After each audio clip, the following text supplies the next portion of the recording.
Shalom from Kansas City.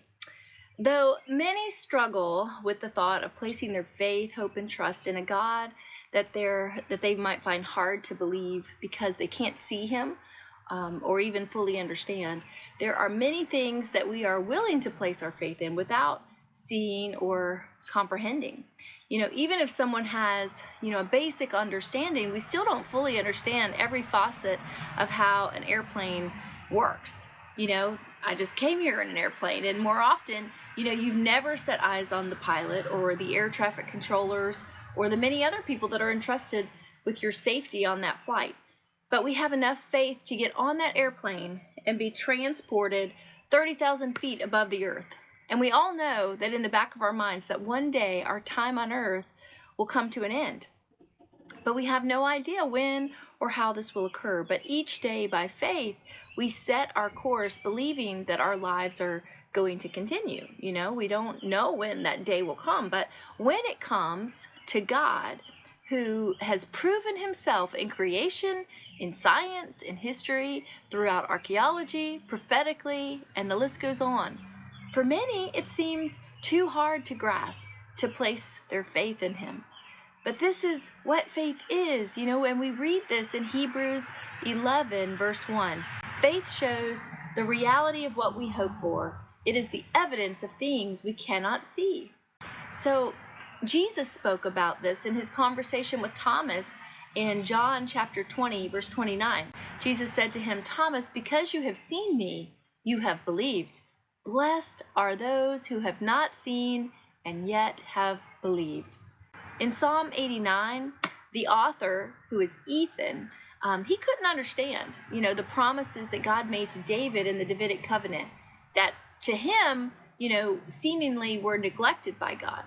He had no understanding that Jesus would one day sit on David's throne and fulfill, every promise that God had made to David. But despite his incomplete understanding, he approached God in faith.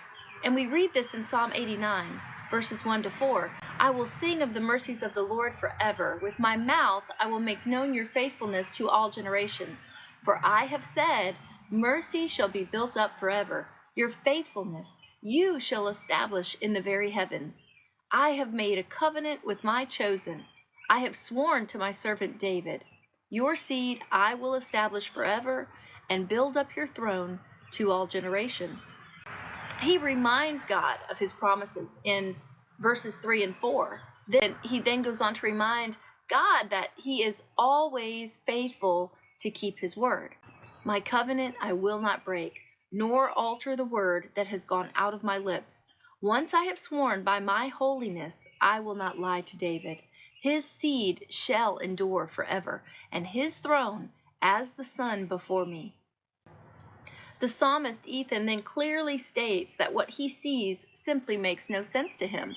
And we see this in verse 49. "Lord, where are your former loving kindnesses, which you swore to David in your truth?"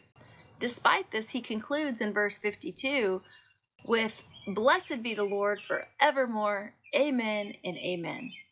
So as believers, we will be confronted with things that we don't understand.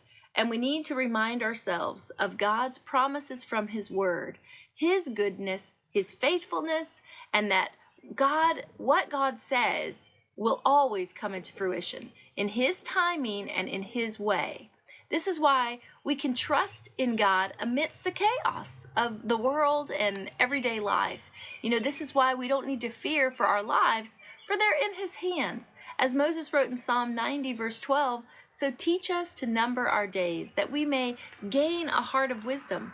For those who are hesitant to place their faith in God, feeling that they need more proof, or because they have difficulty comprehending him, I hope that you'll remind them of how many things that they do in a given day without fully comprehending. Is it really such a stretch to place faith in God, who has revealed all that we need to know in the Bible, if we'll just embark in faith every day in things and people who we don't know or understand?